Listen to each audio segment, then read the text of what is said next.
నమస్కారం ఘంటారావానికి స్వాగతం ప్రధానాంశాలు అగ్ని ప్రమాదంలో ఇద్దరు మహిళల సజీవ దహనం ఏలూరు జిల్లా వేలేరుపాడులో విషాదం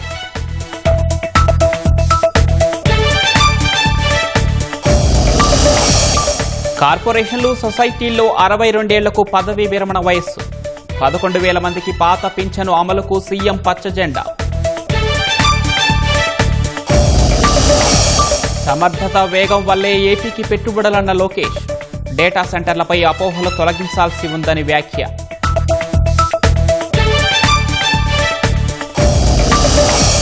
మరో 114 రఫేల్ ఫైటర్ జెట్ల కొనుగోలుకు అడుగులు 3,25,000 కోట్లతో G2G ఒప్పందం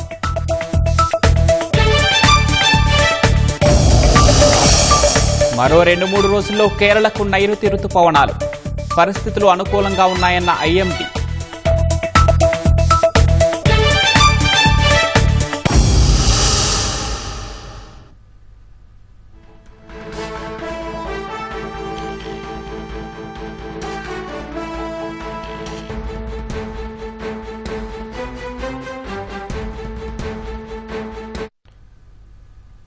ఏలూరు జిల్లా వేలేరుపాడులో తెల్లవారుజామున జరిగిన అగ్ని ప్రమాదంతో విషాదం చోటు చేసుకుంది.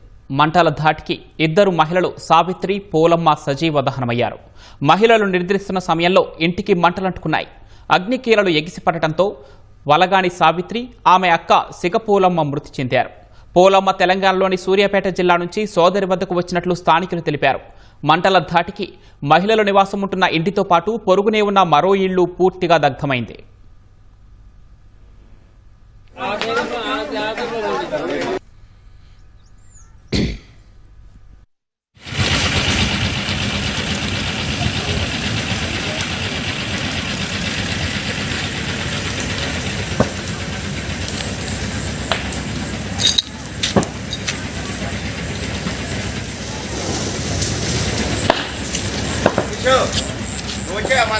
దాంట్లో గ్యాస్ ఉంటుంది.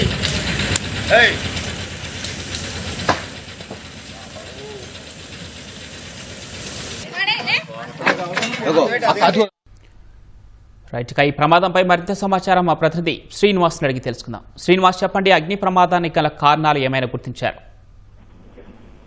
ఏలూరు జిల్లా వేలేరుపాడులో దారుణం చోటు చేసుకుంది. రాత్రి నిద్రపోయి తెల్లారి లెగిస్తామనుకున్న ఇద్దరు మహిళలు మృత్యువాత పడ్డారు. ఈ రోజు తెల్లవారుజామున జరిగిన అగ్ని ప్రమాదంలో ఇద్దరు మహిళలు అక్కడికక్కడే సజీవ దహనమయ్యారు. గాఢ నిద్రలో ఉండగా ఆ ఇంటిని అగ్నికిలలు చుట్టుముట్టుకోవడంతో బయటికి వచ్చే అవకాశం లేకపోవడంతో వలగాని సావిత్రి అలాగే ఆమె అక్క సిగ పూలమ్మ కూడా ఇద్దరు కూడా మంటల దాటికి సజీవ దహనమయ్యారు. వీరిలో సిగ పూలమ్మ అనే మహిళ తెలంగాణ రాష్ట్రం సూర్యాపేట జిల్లా నుంచి కూడా తన చెల్లి వద్దకు రావడం జరిగింది. ఇద్దరు కూడా రాత్రి ఆ ఇంట్లో పడుకోవడం జరిగింది. అయితే తెల్లవారుజామున అకస్మాత్తుగా కూడా ఆ మంటలు చెలరేగడంతో వారిద్దరూ కూడా ఆ మంటల్లో చిక్కుకొని సజీవ దహనమయ్యారు. అయితే ఈ మంటలకు సంబంధించి కూడా విద్యుత్ షార్ట్ సర్క్యూట్ ఏమైనా జరిగిందా లేకపోతే ఇతర కారణాలు ఏమైనా కోణంలో కూడా పోలీసులు దర్యాప్తు చేస్తున్నారు. మరొకవైపు ఎవరైతే ఈ సావిత్రి అలాగే పూలమ్మ ఇంటికి మంటలు వ్యాపించడంతో ఆ మంటలు గాలికి ఆ పక్కింటికి కూడా అంటే లక్ష్మి అనే మహిళ ఇల్లు కూడా పక్కనే ఉండడంతో ఆ ఇంటికి కూడా మంటలు వ్యాపించడం జరిగింది.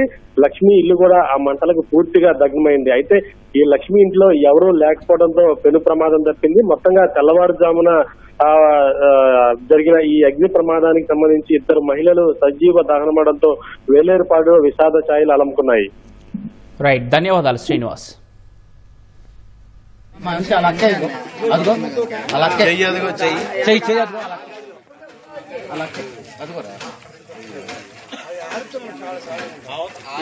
మంచం మీద మనిషి మంచం మీద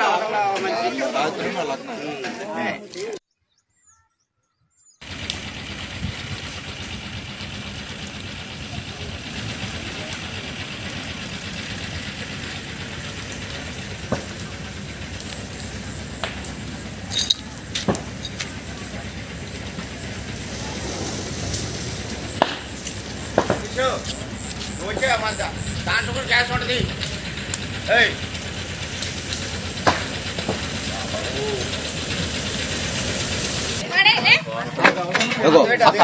అవతల మంచం ప్రభుత్వ ఉద్యోగుల మరో 2 సుదీర్ఘ కోరికలకు సీఎం చంద్రబాబు పచ్చజెండా ఊపారు. ప్రభుత్వ రంగ సంస్థలు, సొసైటీలు, కార్పొరేషన్లు, గురుకులాల్లో పనిచేస్తున్న ఉద్యోగుల పదవీ విరమణ వయస్సును 62 ఏళ్లకు పెంచే దస్త్రంపై సీఎం సంతకం చేశారు. సిపిఎస్ అమల్లోకి రాకముందు ఇచ్చిన నోటిఫికేషన్లో ఎంపికై వివిధ కారణాలతో సిపిఎస్ అమల్లోకి వచ్చాక ఉద్యోగాల్లో చేరిన వారికి పాత పింఛను అమలు చేసే దస్త్రానికి ఆమోదముద్ర వేశారు. పదవీ విరమణ వయస్సు 62 ఏళ్లకు పెంపు ద్వారా 15,000, పాత పింఛను అమలు ద్వారా 11,000 మంది ఉద్యోగులకు ఆర్థిక ప్రయోజనం లభించనుంది. వైసీపీ హయాంలో ఉద్యోగుల పదవీ విరమణ వయస్సును 60 ఏళ్ల నుంచి 62 ఏళ్లకు పెంచిన కార్పొరేషన్లు, సొసైటీలు, గురుకులాలు ప్రభుత్వ రంగ సంస్థలకు వర్తింపు చేయలేదు. ఉద్యోగ సంఘాల విజ్ఞప్తి మేరకు చంద్రబాబు సానుకూల నిర్ణయం తీసుకున్నారు. త్వరలోనే ఈ 2 దస్త్రాలు మంత్రివర్గం ఆమోదానికి వెళ్లనున్నాయి.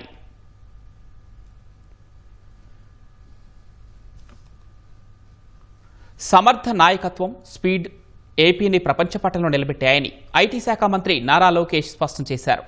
రాష్ట్రానికి గూగుల్ ఎంత ముఖ్యమో చిన్న మధ్య తరహా కంపెనీలు అంతే ముఖ్యమని తెలిపారు. డేటా సెంటర్లపై భయాలను పోగొట్టాల్సిన అవసరం ఉందని అభిప్రాయపడ్డారు. ఏపీలో 3 ఎకనామిక్ రీజియన్స్ను అభివృద్ధి చేస్తున్నామన్నారు. అభివృద్ధికి కొత్త సరిహద్దులు పేరుతో బ్యాంక్ ఆఫ్ అమెరికా ముంబైలో నిర్వహించిన సదస్సులో మంత్రి నారా లోకేష్ పాల్గొన్నారు. భారతదేశాన్ని భవిష్యత్తుకు సిద్ధం చేయడం, ఆంధ్రప్రదేశ్ అనుభవం అనే అంశంపై నిర్వహించిన ఫైర్ సైడ్ చాట్లో లోకేష్ పలు ప్రశ్నలకు సమాధానాలు ఇచ్చారు. విశాఖలో Google AI data centre, Arcelor Mittal, Puttaparthi వద్ద 5వ తరం ఫైటర్ జెట్ పరిశ్రమల ఏర్పాటు AP speed of doing business కు నిదర్శనమన్నారు. ఏపీలో డబుల్ ఇంజిన్ బుల్లెట్ ట్రైన్ సర్కారు ఉందన్న లోకేష్, మోదీ సహకారం, చంద్రబాబు కృషి పెట్టుబడులను విజయవంతంగా రాబడుతున్న ఏకైక రాష్ట్రం ఆంధ్రప్రదేశే అని స్పష్టం చేశారు. How do we simplify the entire process? How do we deliver on speed and provide an environment of a stable regulatory framework? So these are the 3 S's that I follow. So as you rightly said, as important as the Googles of the world are, the SMEs are more important because they create the maximum number of jobs and impact at the field level. So under the leadership of our SME minister, we are now looking at deemed permissions. So you can start your business, 3 years to get all your permissions. And how can we make it all online? So we did a lot of deregulation of Nala taxation. And that's something that I believe we just started off. So honestly, I don't have all the answers. But the intent is very clear and the state is taking the right steps in that direction. And data సెంటర్లపై భిన్నాభిప్రాయాలున్నాయన్న లోకేష్, వాటిని పోగొట్టాల్సిన అవసరం ఉందన్నారు. There's an extreme view that data center is bad and there's an extreme view that data center is good. So it's important to have conversations with people who believe that data centers are not good. Like, why do they believe that? Few examples of the US is a bad example for us in the country because we have one nation, one grid, which the US doesn't have. If you look at water, close to 3,000 TMCs of Godavari water flows into the sea every year. That's equivalent to the water consumption of whole of Vietnam, the whole of Brazil. The 6.5 gigawatts that we intend to build out in data center requires 1 TMC. So in comparison, a 1 gigawatt thermal plant consumes 7 times more water than 1 gigawatt data center. So all of us are talking about the data center, but no one's talking about the thermal plant. So it's important to have this conversation with the youngsters because it's their future. So we are engaging with them. So my member of parliament, who represents that parliament where all the data centers are coming up in Visakhapatnam, he's meeting with all these youngsters. He's having an open conversation with them to understand what's their fears. And then how can we sort of learn from it? And if there's any zoning or anything that needs to be further fine-tuned, we're willing to do that. కేంద్ర ప్రభుత్వం అద్భుత విధానాలు రూపొందిస్తోందన్న లోకేష్, వేగంగా పనిచేసే రాష్ట్రాలకు మద్దతు లభిస్తోందన్నారు. ఏదో ఒక రాష్ట్రానికే మద్దతు ఇస్తోందనే వార్తలు అవాస్తవమన్నారు. ఉద్యోగాలు సృష్టించే ఏ చట్టాన్నైనా మార్చడానికి తాము సిద్ధమన్నారు. పరిశ్రమల స్థాపనకు అనువుగా ఎంఎస్ఎంఈ పార్కుల్లో మౌలిక వసతులు కల్పించాలని అధికారులను మంత్రి కొండపల్లి శ్రీనివాస్ ఆదేశించారు. విజయనగరం జిల్లా కొండంకిండాంలో నిర్మిస్తున్న ఎంఎస్ఎంఈ పార్కును మంత్రి సందర్శించారు. జిల్లాలోని వీటి అగ్రహారం, నెల్లిమర్ల, కంటకాపల్లి, బొబ్బిలి ప్రాంతాల్లో నిర్మిస్తున్న ఎంఎస్ఎంఈ పార్కుల పనులపై అధికారులతో మంత్రి చర్చించారు. పారిశ్రామిక అభివృద్ధిలో ఇండస్ట్రియల్ ఎంఎస్ఎంఈ పార్కులు ఎంతో కీలకమని మంత్రి అభిప్రాయపడ్డారు. వీటి ద్వారానే ఎక్కువ మందికి ఉపాధి అవకాశాలు లభిస్తాయని స్పష్టం చేశారు.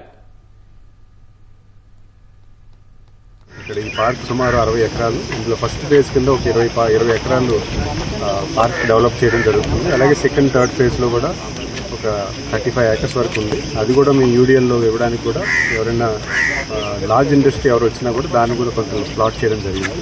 ఈ పార్క్ వల్ల ఖచ్చితంగా ఉన్నటువంటి ఈ చుట్టుపక్కల ఉన్న గ్రామాలందరికీ కూడా ఒక మంచి చేకూర్చే విధానం ఇక్కడ ఉంటుందని భావిస్తున్నాను. అలాగే ఇక్కడ పార్క్లో కూడా ఉన్నటువంటి స్ట్రక్చరల్ ఏమైనా ఉన్నాయో దానిలో కూడా ప్లాన్ చిన్న చిన్న మాడిఫికేషన్స్ ఏమైనా ఉన్నా కూడా రిక్వెస్ట్ చేయడం జరిగింది. సో డెఫినెట్గా ఇక్కడ ఈ పార్క్లో ఈ ప్రాంతంలో ఇండస్ట్రీస్ వచ్చి ఖచ్చితంగా ఇక్కడ యువతకి ఎంప్లాయ్మెంట్ ఇచ్చేలాగా కార్యరూపం చేస్తామని తెలియజేస్తాం. రైతుల ఆదాయం పెంచేలా కూటమి ప్రభుత్వం ప్రత్యామ్నాయ పంటల సాగును ప్రోత్సహిస్తోందని మంత్రి నాదెండ్ల మనోహర్ తెలిపారు. గుంటూరు జిల్లా పాత బొమ్మవానిపాలెంలో పామాయిల్ సాగుపై నిర్వహించిన అవగాహన సదస్సులో ఆయన పాల్గొన్నారు. పామాయిల్ సాగుకు ముందుకొచ్చిన రైతులతో ముఖాముఖిగా మాట్లాడారు. రైతుల ఆదాయం పెంచేందుకు ఆయిల్ పామ్ సాగు చక్కని ప్రత్యామ్నాయమని మంత్రి అన్నారు. ఇప్పటికే ఏలూరు జిల్లాలో రైతులు పామాయిల్ సాగుకు ముందుకొచ్చారని తెలిపారు. త్వరలో రైతులను ఏలూరు జిల్లాకు తీసుకువెళ్లి అక్కడ సాగు విధానాలు, దిగుబడులు, ఫలితాలను ప్రత్యక్షంగా చూపిస్తామని చెప్పారు. హార్టికల్చర్ మూవ్మెంట్ తీసుకొస్తేనే రైతులకి ఆదాయం పెరుగుతుంది. ఎకరానికి 1,50,000 నుంచి 1,80,000 వరకు ఆదాయం రైతాంగానికి వచ్చే విధంగా ఇంటర్ క్రాపింగ్ ద్వారా కోకో కానివ్వండి, పెప్పర్ కానివ్వండి, బీటిల్ నట్ కానివ్వండి, అరేకా నట్ అంటారు, వీటిని కూడా వాళ్ళు వేసుకోవడానికి ఒక అవకాశం ఖచ్చితంగా రైతాంగానికి ఉంది. రాబోయే రోజుల్లో పెదవేగికి వీళ్ళు తీసుకెళ్లి క్షేత్రస్థాయిలో రైతాంగంతో సమావేశం ఏర్పాటు చేసి ఆ ఇన్స్టిట్యూట్ లో కూడా సాంప్రదాయబద్ధంగా జరుగుతున్న ఈ వ్యవసాయ రంగంలో మార్పు తీసుకురావడం కోసం ఒక అడుగు ముందుకేస్తామని మనస్ఫూర్తిగా నేను రైతాంగానికి వారి సహకారం, మేము సోలార్ లో ఇస్తున్న సబ్సిడీ కానివ్వండి, డ్రిప్ ఇరిగేషన్ సబ్సిడీ కానివ్వండి, రైతులకి ట్రాన్స్ప్లాంటేషన్ కోసం ఉచితంగా సుమారు 70,000 రూపాయలు హెక్టార్కి వాళ్ళకి వర్తించేటట్టు ఒక మార్పు తీసుకొచ్చాం. తెలుగుదేశం పార్టీ కేంద్ర కార్యాలయం ఎన్టీఆర్ భవన్లో ముఖ్యమంత్రి చంద్రబాబు నేడు ఎమ్మెల్యేలతో భేటీ కానున్నారు. ఎస్ఐఆర్పై ఎమ్మెల్యేలకు పలు సూచనలు చేయనున్నారు. ఓటరు వెరిఫికేషన్ సమయంలో ఎలా వ్యవహరించాలో పార్టీ ఎమ్మెల్యేలకు శిక్షణ తరగతులు నిర్వహిస్తారు. వివిధ అంశాలపై ముఖ్యమంత్రి దిశానిర్దేశం చేయనున్నట్లు తెలుస్తోంది. హైదరాబాద్లో భూ కబ్జాకు సంబంధించిన కేసులో పరారీలో ఉన్న వైసీపీ మాజీ ఎమ్మెల్యే బొల్లా బ్రహ్మనాయుడుపై వినుకొండలోనూ భూ కబ్జా ఆరోపణలు బయటకొచ్చాయి. తనకు వారసత్వంగా సంక్రమించిన 2 ఎకరాలను బొల్లా బ్రహ్మనాయుడు మరికొందరితో కలిసి అక్రమంగా రిజిస్ట్రేషన్ చేయించుకున్నారని జోసెఫ్ అనే వ్యక్తి ఆరోపించారు. బ్రహ్మనాయుడు చెరబట్టిన తన భూమిని తనకు అప్పగించేలా చూడాలని కోరారు. నేను పుట్టింది కూడా వినుకొండలోనే. 1962లో మా అమ్మగారు అయినటువంటి బొప్పూడి మెరాయమ్మ గారు బ్రాహ్మణపల్లిలో 60 అడుగుల రోడ్లో ఉన్నటువంటి సర్వే నెంబరు 309-1-3B-లో 2 ఎకరాలు 1962లో కొనుగోలు చేశారు. ఈ కొనుగోలు చేసినటువంటి పక్క రిజిస్ట్రేషన్, జిరాక్స్ కాపీలు అన్ని మా దగ్గరే ఉన్నాయి.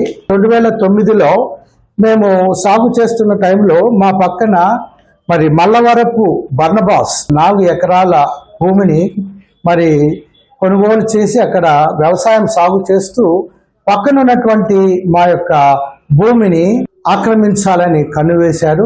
2012లో జిల్లా కోర్టుని ఆశ్రయించాము. బర్నబాస్కి ఏమీ దానికి ఎలాంటి లేదని చెప్పు కోర్టు ఆర్డర్లు ఇస్తూ మరి డిగ్రీ మరియు పర్మనెంట్ ఇంజెక్షన్ ఆర్డర్ కూడా ఇచ్చారు. మరి ఈ విషయాలన్నీ ఆయనకి తెలుసు. అన్ని తెలిసి కూడా మరి ఆయన మళ్ళీ బ్రహ్మనాయుడు గారికి బర్నబాస్ ద్వారా కొనుగోలు చేయించారంటే ఆయనకి ఎంత వాట ఉన్నదో ఒకసారి మాకు చెప్పండి సార్. మీరు అధికారులతో మరి ఉపయోగించుకొని మరి మా యొక్క ల్యాండ్ విషయంలో మరి బై నెంబర్లుగా సృష్టించి మరి బర్నబాస్ యొక్క బంధువులతో అక్రమ రిజిస్ట్రేషన్స్ చేయించుకున్నారు. బ్రహ్మనాయుడు గారి అధికారంలో వచ్చిన తర్వాత ఆ బర్నబాస్ ఆ యొక్క 4 acres ని రిజిస్ట్రేషన్ చేస్తూ దీన్ని కూడా కలిపేసుకోవడానికి ప్రయత్నం చేశారు. మరి మేము వెళ్ళి ఈ ఒక ల్యాండ్ మాది అని బ్రహ్మనాయుడు గారిని మేము అడిగాము. వాళ్ళ ఇంటికి వెళ్ళినప్పుడు ఆయన ఆగ్రహాన్ని వ్యక్తం చేస్తూ ఇట్లా టైంలో మా పొలంలో మేము వెళ్ళనీయకుండా కూడా రౌడీలను కూడా పెట్టించాడు.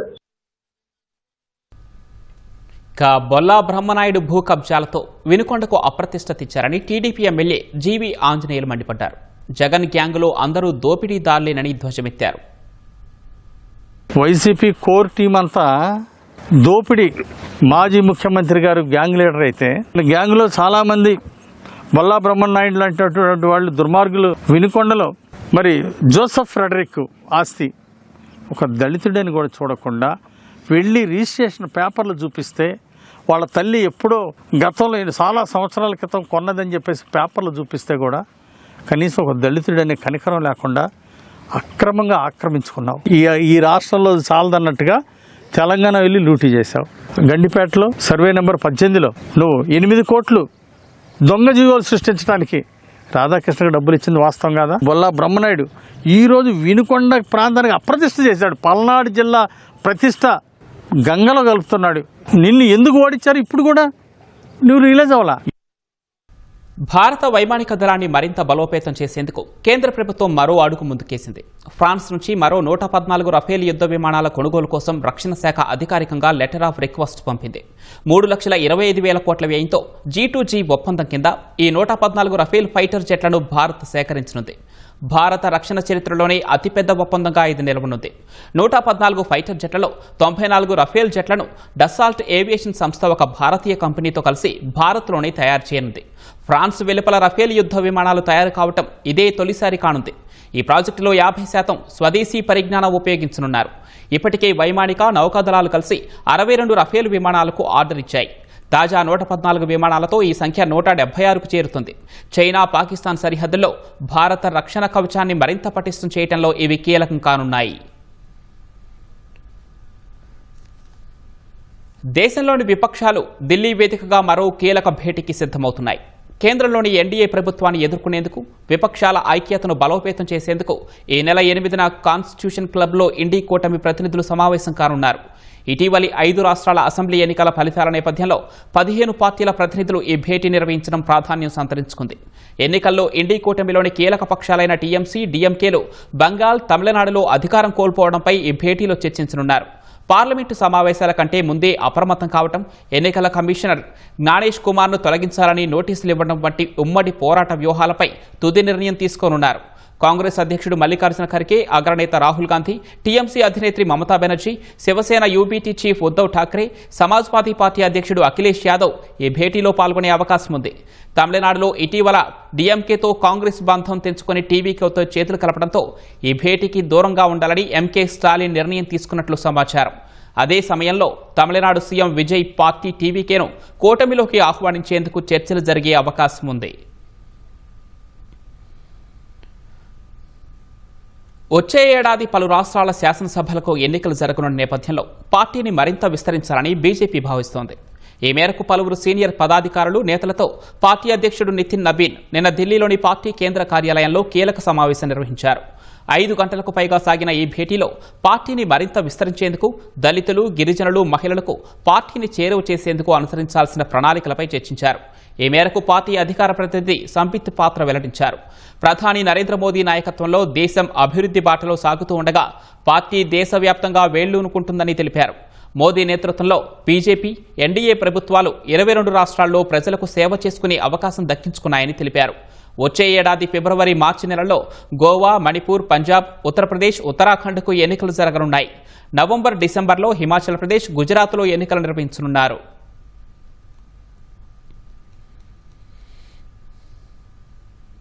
మహారాష్ట్ర రాజకీయాల్లో మరోసారి అనూహ్య పరిణామాలు చోటు చేసుకునే అవకాశాలు కనిపిస్తున్నాయి.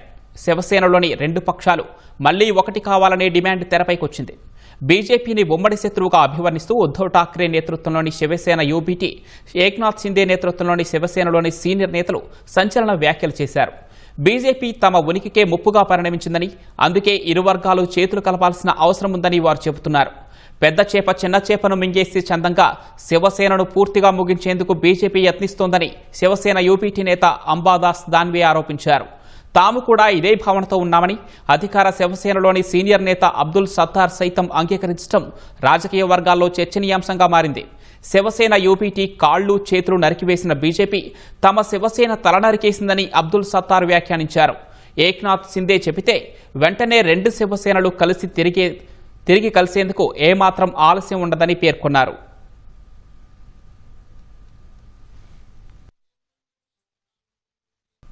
ఇజ్రాయెల్, హెజ్బొల్లా మధ్య ఎట్టకేలకు సంధి కుదిరిందని అమెరికా అధ్యక్షుడు ట్రంప్ తెలిపారు.